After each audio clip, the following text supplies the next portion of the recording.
तो चलिए शुरू करते हैं। सुधांशु जी ने शुरुआत में बोला किसी खास क्षेत्र को लेकर के करार आ जाता है, प्यार आ जाता है, जब चुनाव आता है तभी आपके नजर में क्यों बिहार आ जाता है? पहला सवाल, ठीक है? ठीक है, पहला चीज। मैम, दूसरा सवाल मेरा है, सुधांशु जी से उन्होंने कहा कि कोई भी पार्टी छोटी बड़ी नहीं है, जबकि पार्टी इतनी बड़ी है, एनडीए की सरकार है, 20 साल से नीतीश कुमार की सरकार है, और अपने आपको देश की सबसे बड़ी पार्टी मानते हैं, तो बिहार में पलायन जैसे मुद्दे क्यों नहीं रुक रहे हैं? और लास्ट सवाल मेरा जेडीयू से है कि अभी आप मोदी जी की काफी तारीफ कर रहे थे, जब नीतीश कुमार जी पलटी मार देते हैं तब मोदी जी के पुल क्यों नहीं बांधते आप तारीफों के? इतने तेजस्वी लोग हैं हमारे पास, कितने शानदार विचार रखते हैं जी। बिहार में हमारी सरकार आने से पहले 22% थी इलेक्ट्रिसिटी कवरेज 2005 में, आज 100% इलेक्ट्रिसिटी कवरेज है। आपने पलायन की बात कही तो जाके चेक करिए, पहले 11% पलायन की रेट थी, आज पलायन की रेट 2.कुछ% आके रुक गई है। तो बदलाव आया है। अगर आप देखें तो प्रति व्यक्ति आए 7,000 रुपए के आसपास थी 2005 में, आज 69,000 रुपए के आसपास हो गई है। तो बदलाव का दौर आया है निश्चित रूप से। ये बड़ी अच्छी बात कही आप। देखिए, तेजस्वी जी 9वीं तक पढ़े हैं, इसका दुख मुझे भी है, बहुत दुख है कि मेरे बिहार का इतना अच्छा लाल 9वीं तक क्यों पढ़ा। ठीक है, क्रिकेट में भी नाम कमा लेते तो मुझे गर्व होता, बहुत गर्व होता। बिहार के हैं, नेता हैं, विपक्ष के नेता हैं, इन्होंने बखूबी अच्छी बैटिंग करी उनके लिए। ये नहीं बता पाए कि हम बिहार को कहां से निकाल कर लाए हैं।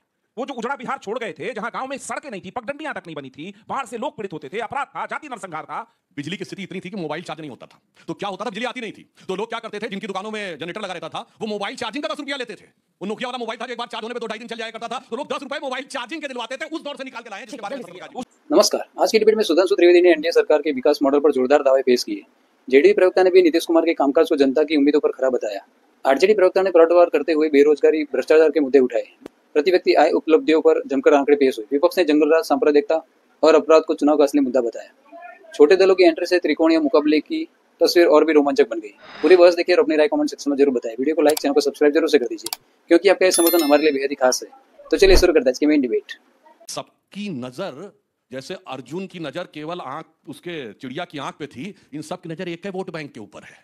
उस एक वोट बैंक पे होने की वजह से इन लोगों को डर लगता है कि कोई मेरा हिस्सा न ले जाए, कोई उसका हिस्सा न ले जाए। जैसे भी आपने दिखाया कि महागठबंधन और एनडीए के बीच के मत प्रतिशत में बहुत भारी अंतर नहीं था। मेरा दावा है कि अगर आप उसका डिस्ट्रीब्यूशन दिखाएंगे ना कॉन्स्टिट्यूंसी वाइज, तो कुछ विशेष क्षेत्रों में उनकी प्रचंड जीत मतलब विशेष क्षेत्र, वो जो इनका हर दिल अजीज वोट बैंक है, जिसको देखकर एकदम मोहब्बत का उभार आ जाता है, हाँ। जिसको लेकर दिल में करार आ जाता है, जिसको लेकर दिल में प्यार आ जाता है, जिसको लेकर नजर सज्जे में झुक जाती है, और जिसको लेकर पटना के गांधी मैदान में तेजस्वी यादव जी आके इमारत शरिया की बात करते हैं, और लालू प्रसाद यादव जी का परिवार, मतलब मैं कहूंगा यादव समाज, गोपालक समाज, हिंदू समाज में सर्वाधिक गाय की पूजा की जाती है, गो हत्या सबसे बड़ा वो माना जाता था पाप, वो गोपालक समाज मुहर्रम के ताजिए के आगे सजदा करता है, घर में बुला जी का आज ये हालत है कि वो प्रधानमंत्री जी और गृह मंत्री नहीं कह रहे हैं कि अगला मुख्यमंत्री नीतीश कुमार होंगे। ये तो हाल है। अब जो आपने बात कही कि चीफ मिनिस्टर कैंडिडेट हमारा जो है, आपने उस पर द्वंद्व किया और कटाक्ष किया। आप चीफ मिनिस्टर के पोस्ट पे जाइए, देखिए जमहूरियत में जनता भगवान होती है, आप खुद जानते हैं। और 2015 और 2020 में जिस तरीके से बिहार के जनमानस ने माननीय तेजस्वी प्रसाद यादव को मुख्यमंत्री मान लिया था, ब्यूरोक्रेटिक स्ट्रक्चर आपके हाथ में था, प्रत्यक्ष अप्रत्यक्ष रूप से इलेक्शन कमीशन आपके हाथ में था। आपने हमें सिर्फ 12,000 वोट और मात्र 6-7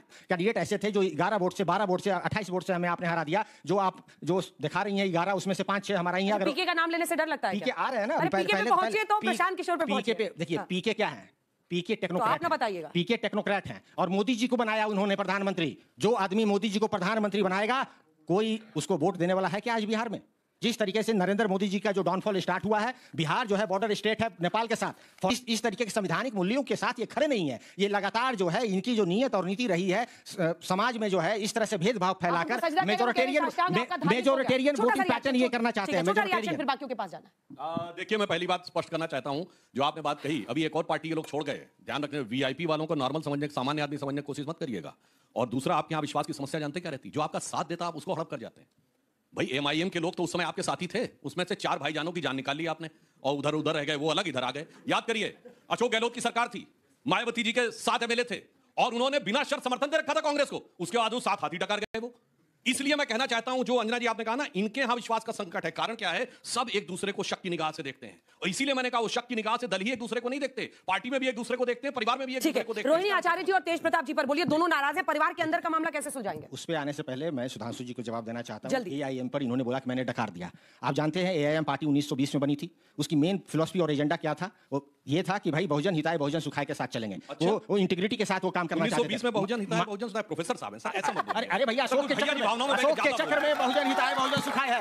सुधांशु जी, एमआईएम का बहुजन मजलिस इत्तेहादुल मुस्लिमीन जिस पार्टी का नाम है वो बहुजन हिताय बहुजन सुखाय। माइनॉरिटी इंटरेस्ट, देखिए बोलने दीजिए, माइनॉरिटी इंटरेस्ट के साथ वो पार्टी जो है वीकर सेक्शन के लिए भी खड़ी थी। शोएब जमील जी को भी अपनी पार्टी के बारे में पहली बार पता चल रहा है। चक्र में सम्राट अशोक का जो चक्र है वो संविधान का प्रतीक है, उसी में बहुजन हिताय बहुजन सुखाय है। अब उन्होंने कहा है कि मोदी जी सिर्फ विदेश जाते हैं तो मुस्लिम से प्यार करते हैं। ये भूल जाते हैं कि इसी ईद में मोदी जी ने बिहार में ईदी बांटी थी और सारे लोगों ने इस ईदी को स्वीकार किया था। तो ये आप भ्रम ना करें।